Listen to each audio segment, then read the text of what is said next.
दिला की पटकन खातो है ना. मग का बरं विचारत नाही, कारण आपल्याला त्याचं नॉलेज नाही, बरोबर, ज्ञान नाही. तुम्हाला सांगतो मित्रांनो, ह्या देशामध्ये कसं आहे, ज्याच्याकडे ज्ञान आहे ना त्याच्याकडे पॉवर आहे. ज्याच्याकडे काय ज्ञान आहे त्याच्याकडे पॉवर आहे. पण हे जे ज्ञान आणि जे पॉवर आहे ना काहीच लोकांपर्यंत पोहोचते, बरोबर आहे का. हे जे ज्ञान, आता जर मी तुम्हाला 4 गोष्टी सांगितल्या हे झालं ज्ञान, आणि हे ज्ञान 4-5 लोकांपर्यंत पोहोचते. म्हणजे गाव पातळीवर काही लोकांना योजना माहित असते, जिल्हा पातळीवर काही लोकांना योजना माहित असते.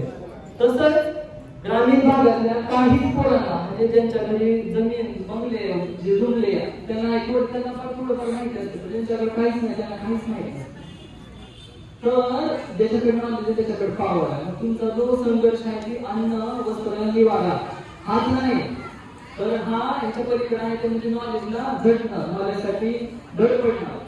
आणि त्यासाठी तुम्हाला काय करायचंय, हा मोठ्या मोठ्या विद्यापीठामध्ये जायचंय, हा मोठ्या मोठ्या संध्या घ्यायचा.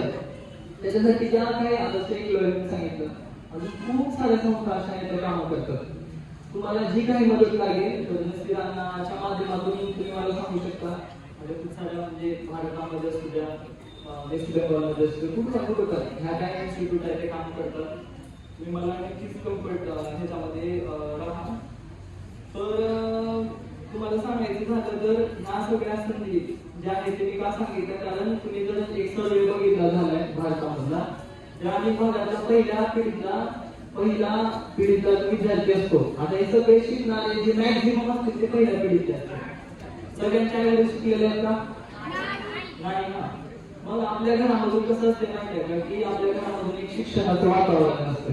तर तुम्ही विचार करा, जर तुम्हाला ज्याच्या घरातून अगोदरच IAS, IPS, PSI असे लोक बनलेले आहेत, ज्याच्या घरातून अगोदरच त्यांना खूप सारं ज्ञान आहे, त्यांच्या घरातलं वातावरण आपल्या घरातलं वातावरण खूप वेगवेगळं असतं है ना.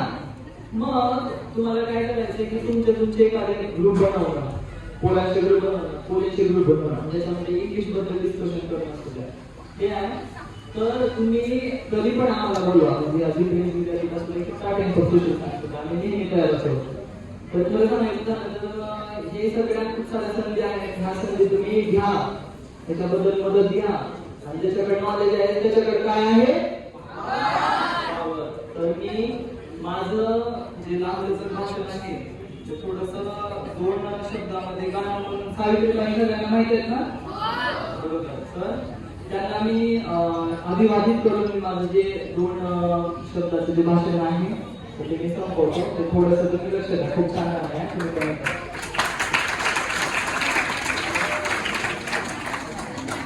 साऊ पेटती मशाल, साऊ आगती जलाल, साऊ पेटती मशाल, साऊ आगती जलाल, साऊ शोषितांची डाल, साऊ मुक्तीचं पाऊल.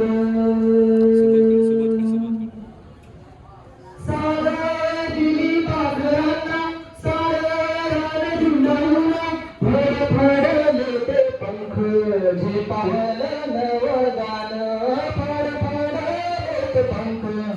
पावलं नवगान, साऊ म्हणजे सावित्रीबाई ज्योतिबांना लाडाने साऊ म्हणायचे. साऊ वाघिना मुळची तीन, फोडली तर काळी, साऊ वाघिना मुळची तीन, फोडली तर काळी, ठरल्या त्याचा कोऱ्या गड नासले बाई. दूध ज्ञानाचे पाजील गर्भायात सुसून, दूध ज्ञानाचे पाजील गर्भायात सुसून, येल मांडवाला जाई ज्ञान चांदण पिऊन, येल मांडवाला जाई ज्ञान चांदण पिऊन.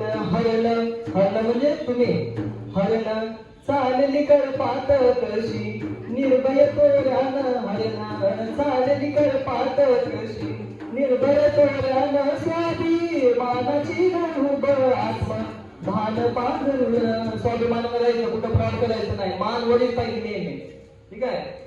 तरी सुद्धा आपल्या समाजाची, आपल्या लोकांची, पहिल्या पिढीच्या लोकांची अशी आहे, घुसमट काळजाची माझ्या आजही पदरी, कधी भिली कधी जाम माझ्या येसनाची गोळी, कधी भिली कधी जाम माझ्या येसनाची गोळी. जरी मोकळ्यात श्वास माझ मन जाय बंदी, जरी मोकळ्यात श्वास माझ मन जाय बंदी. झळकत गवरून अंधा रल आत बंदी.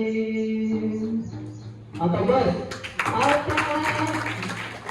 आता आपल्याला अन्याय नाही करायचा, बरोबर आहे. आपल्याला शिकायचंय, संघटित व्हायचं, संघर्ष करायचे, असं संध्या घ्यायचं, स्कॉलरशिप घ्यायचं, अभ्यास करायचा, इथपर्यंत थांबायचं नाही, 2 मिनिटं ऐकायचं नाही आणि फक्त टाळ्या वाजूनच निघून जायचं. बसून चंद्र